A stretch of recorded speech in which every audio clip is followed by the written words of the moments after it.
During Tuesday night's Democratic presidential debate, Bernie Sanders called out CNN, on CNN, by the way, for airing ads from pharmaceutical and insurance industries during their commercial breaks.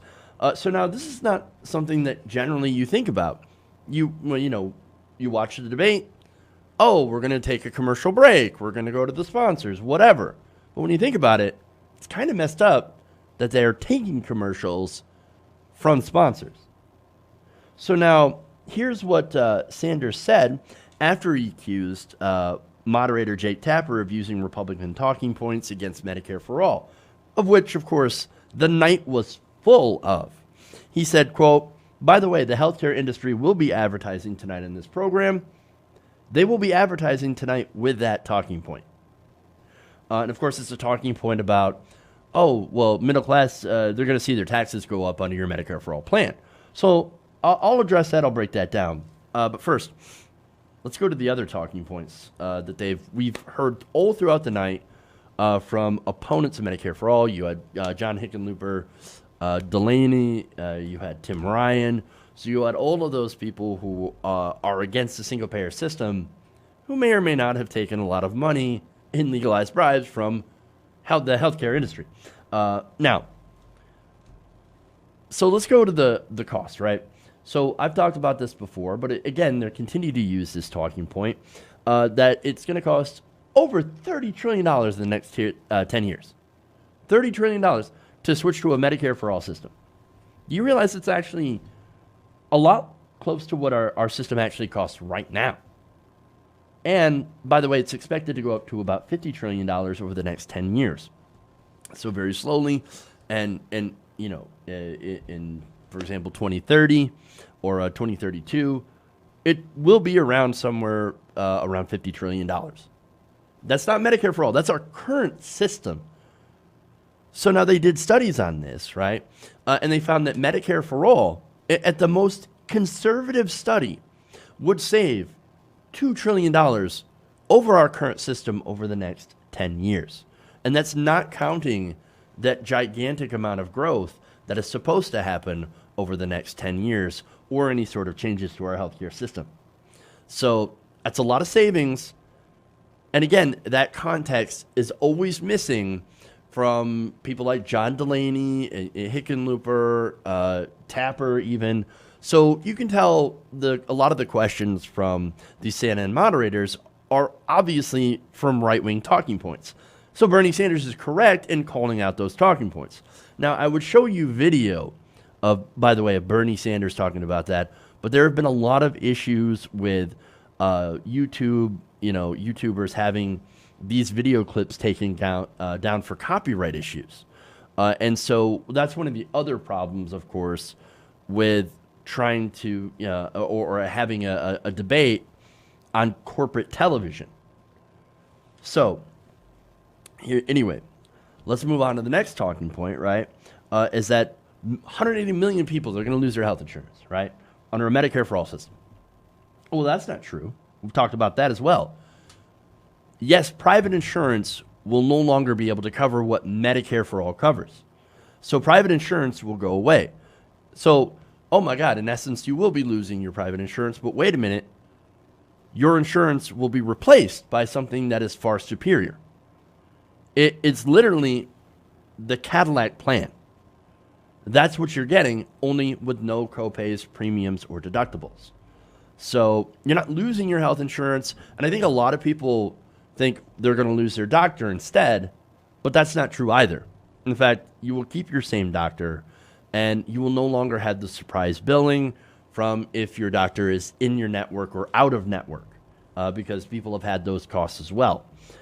So not only that, but of course there's that phase-in period of about 4 years in which they will gradually expand it to every single man, woman, and child in this country. And that will, again, take place over 4 years, and then the role of private insurance will continue to shrink. Now, what Tapper was talking about is that it's also being framed as a tax increase for the middle class. Now, will there be a small tax on the middle class to help pay for it? Yes. But in exchange for that, that will save families hundreds of dollars in premiums, copays, and deductibles every month, sometimes thousands of dollars. So those savings will offset a small tax increase. Now, in reality, this will cost hospitals, insurance companies, and pharmaceutical companies billions of dollars in profit. And why do I say hospitals? Well, it's because who are the hospitals charging? The hospitals will charge your insurance company, and your insurance company will pass down the cost to you. So now, was Sanders right to call out CNN for airing anti-single payer ads? So that was the allegation, right? So now, sure enough, you had during a debate's commercial break ads by a pharmaceutical company and industry-backed organizations. So now one of them, and I'll go to this in a minute, but first, Variety reported last week that CNN, which is owned by AT&T, required a commitment of $300,000 in advertising on the network before a potential sponsor can purchase commercials within the two debate telecasts. So that's important context. So they have to spend a great amount of money, a very large amount of money on advertising so that they can then have the opportunity to advertise during the debate. Now that goes into the CNN executives' pockets. So that's really, really important. So now one of the ads that ended up making it during the debate was a pill named Otezla. Now, Otezla partially clears skin at the cost of nausea, diarrhea, and depression at a list price of $3,400 for a 30-day supply. That's just one of the commercials. And the American Prospect's David Dayen also noted that in addition to ads from the pharmaceutical lobby, the debate's breaks also featured commercials from the anti-single-payer group Partnership for America's Healthcare Future. Now, that is funded by hospitals and drug companies, and an Alzheimer's disease patient advocacy group that takes major funding from drug companies. The Unfiltered, and this is David Dayen writing, 90 seconds of 3 of these commercials in succession comprised more screen time than anything in the debate about money and politics, which is, of course, driving this. The country cannot afford to have CNN creating the proscenium through which America gets informed. And there is a tweet here by the Partnership for America's Healthcare Future to show you where they stand on single payer.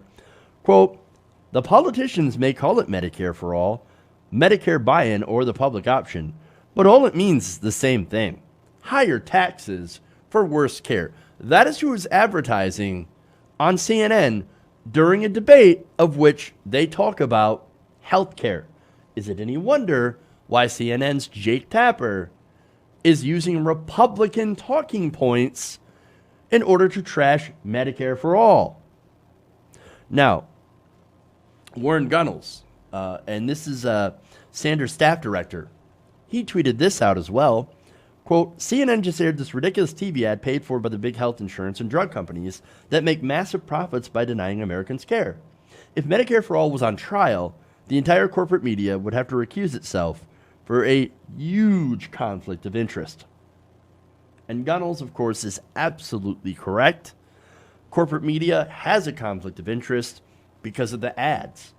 As I just told you, you have to spend at least $300,000 in order to have a chance of purchasing airtime in order to put your ad on during the debate. And also because they themselves are multinational corporations. Under Bernie Sanders, they would end up having to pay more taxes, and they, of course, hate it.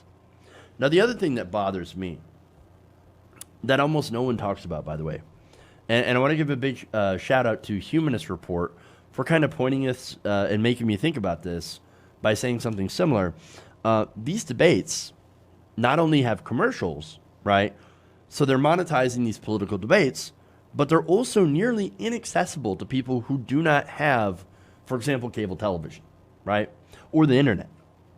Now, how are Americans in the middle of the country, for example, supposed to be informed when they can't even watch these debates?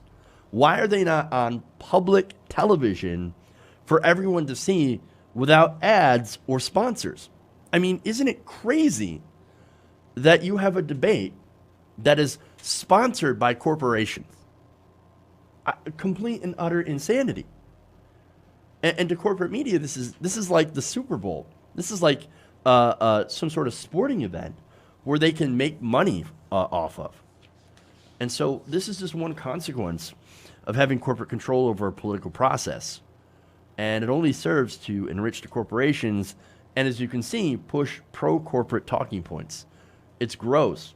We need debates that are on public television, not funded by ads, not controlled by these private companies or these private organizations that can make the rules whether or not you can go. And here's the other thing that they do. They tell you, the DNC specifically tells people, well, you can't go to other debates. If you do, you disqualify yourself from this debate. It is a complete rigged system that they are using in order to push these pro-corporate talking points and make these large corporations tons and tons of money. And on the side, they're crushing independent news outlets and making sure that only the wealthy and connected are able to listen to these debates. And it's just absolutely gross. We need to change the system, get the money out of politics, and actually be able to inform the American people.